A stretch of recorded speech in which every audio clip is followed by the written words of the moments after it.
In today's video, I want to take you guys through a brand new PlayStation 5 leak that is suggesting that the PS5 will be officially revealed come February of next year, and there's a lot of reason to believe that this will be the case because it resembles a lot of the patterns in the PlayStation 4's reveal. However, it's just a leak and a rumor. So for now, take it with a grain of salt, but I do want to give you guys my input on it. On top of that, Frostpunk will be making the transition to the PlayStation 4. That is a game coming from 11-Bit Studios, the developers behind the excellent This War of Mine. Now it's coming to the PS4, and I want to go over all of the details and what you can expect out of the console edition of that game. We'll talk that at the end of this video, but first up, I know the majority of you guys are interested in this new PlayStation 5 leak. If the latest leaks are to be believed, it seems like a leaked marketing email from Sony apparently referring to a PlayStation Meeting 2020 that's set to finally reveal the PlayStation 5 in all of its glory, and everything you can expect out of that. Obviously, we did get a lot of the tech specifications about the PlayStation 5, but we didn't get a general insight into what the platform was going to offer in terms of games, its looks, its price point, and I don't think that this meeting in 2020 is going to have that either. But let's talk about it. This meeting, according to the rumor, will take place on February 12th next year and is designed to showcase the future of Sony PlayStation to the whole world, and Sony is apparently already preparing invites for publishers like Activision, Ubisoft, and EA to showcase their next-gen titles on the upcoming console.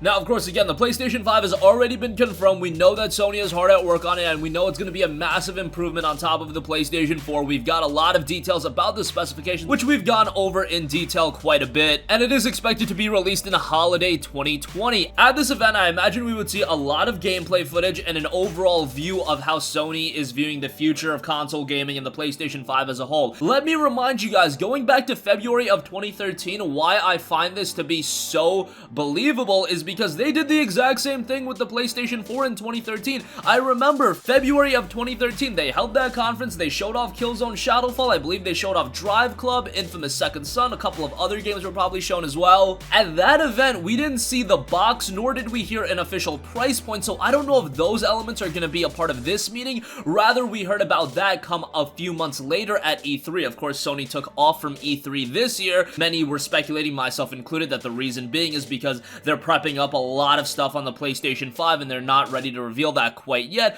However, given the fact that they've already revealed so much information about the PS5, I feel like going into this PlayStation Meeting 2020, if it is to be believed, you would have to give us how the box looks like, the release date, the price point, all that stuff, because now the expectation has been set into place that we know that this PlayStation 5 is in the works. We know that it's going to have this beefy hardware, so you really can't go into more detail on that. I mean, if you did, it would be a little bit of a disappointment. Now I think the main concern is, okay, I want to see some games and I want to know how much this thing is going to cost, because based on the specifications, it sounds like it's going to be pretty expensive. All the hardware that they're cramming into the PS5, man, I'm going to be shocked if it's only $400. In this case, I could easily see it being $500 or $600. I don't know. I've always been of the mindset where I think they should release two different SKUs, one of them being a cheaper and weaker option that would be, say, $400, and then you do have that souped up version with better hardware and all that good stuff, and that would be, you know, $600-700, whatever the case may be. That way you offer both versions right from the get-go, instead of this thing where you release one console in the beginning of the generation and then 2 to 3 years into the generation you release a beefier console with the PlayStation 4 Pro and the Xbox One X. That just makes it so a lot of people have to buy the console twice. Why can't I just get the superior version right out of the gate and then stick with that console the entire generation? Nonetheless, that's just my 2 cents, and it does look like a PlayStation Meeting 2020 is being prepped up for February 12th. Again, if you look at how they did the reveal of the PlayStation 4, this is following in line with that. And it was also noted that Ghost of Tsushima is scheduled to make an appearance as a PlayStation 5 exclusive, which alongside The Last of Us Part 2 is a part of Sony's flagship portfolio for 2020. Now, Ghost of Tsushima at this point is noted to be a PlayStation 4 title. I could easily see a transition to being a PlayStation 5 title. If it's only PS5 exclusive, I think that would disappoint a lot of people. You've already promoted this game as a PlayStation 4 title. At the very least, you gotta make it a cross-generation game so PlayStation 4 players can play it as well. Just on the PS5, it to have better visuals, better performance, whatever the case may be. But right from the get-go, when I was looking at footage of Ghost of Tsushima, I was like, man, that looks like a very, very impressive game if it's expected to run on the base PlayStation 4. Maybe the footage we've been seeing is intended for some higher-end hardware. Whatever the case may be, as we're getting closer and closer to 2020, expect all the talk about the PS5 to just ramp up, and I'm personally very excited about it. I remember going into this generation that people were talking about that this is the end of console gaming, that the PlayStation 4 was not going to be that successful, and now you look at the sales numbers, you see how that's performing. The Xbox One is doing rather well, the Nintendo Switch is doing well. Console gaming is here to stay, and I think with the PS5, if they get the pricing right, if they get the launch lineup right, I think it's going to do very well right out of the gate. And even with the PlayStation 4, it's not like the PlayStation 4 had this incredible lineup of games right from the get-go. You had Killzone Shadowfall, you had Resogun, and you didn't have much other exclusives outside of that. Of course, there were games like AC4, Battlefield 4, Call of Duty Ghosts, so those are some major titles, but a lot of those games were on the PlayStation 3 as well. So it's just interesting how they're planning out the PlayStation 5 launch and what is going to be the major game for that launch. Is it going to be Ghost of Tsushima? Do they have something like Horizon Zero Dawn 2 in the works? Do they have a God of War 2 in the works? Whatever the case may be, I am very excited. Okay, moving on from that, Frostpunk Console Edition is also scheduled for a release later this year, specifically on October 11th,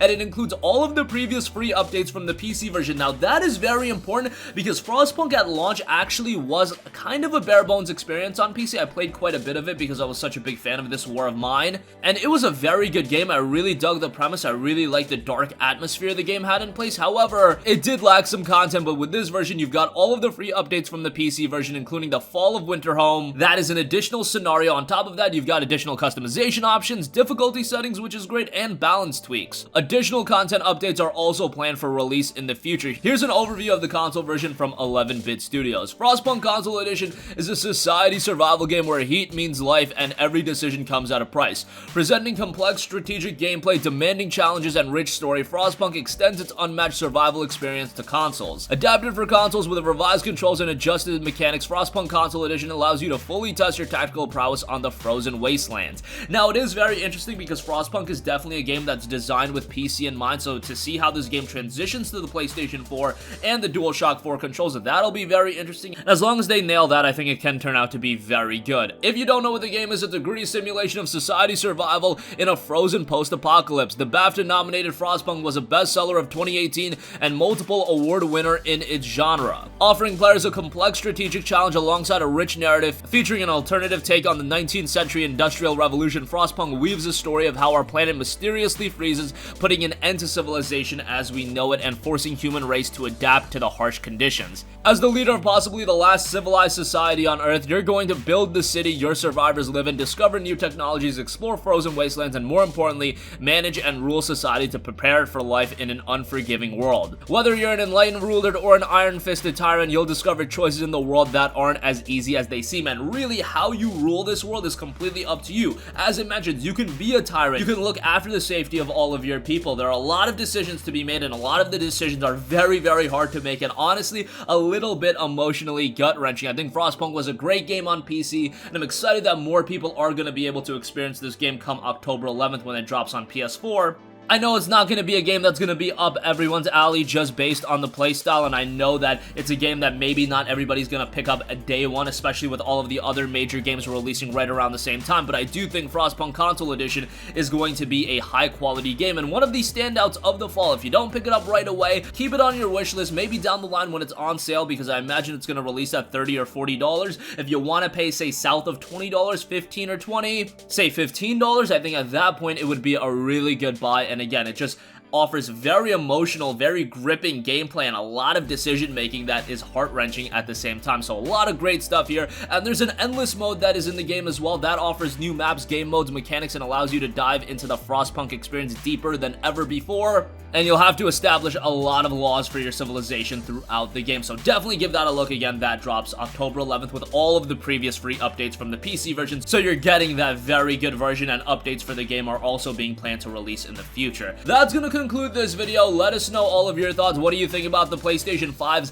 supposed meeting in February 2020? I put a lot of credibility behind that just because that's exactly what they did with the PS4, and it makes a lot of sense to get that ball rolling starting in February and parlay that into E3 and a release in the holiday, especially because Sony saw the success they had with the PlayStation 4 launch. Why fix what isn't broken, replicate that launch pattern, and do that with the PS5? That would work rather well. And Frostpunk Console Edition, that is launching October 11th. Very excited for that. That's going to conclude this video. Sound off with all of your thoughts in the comment section down below. Thank you for watching, and goodbye.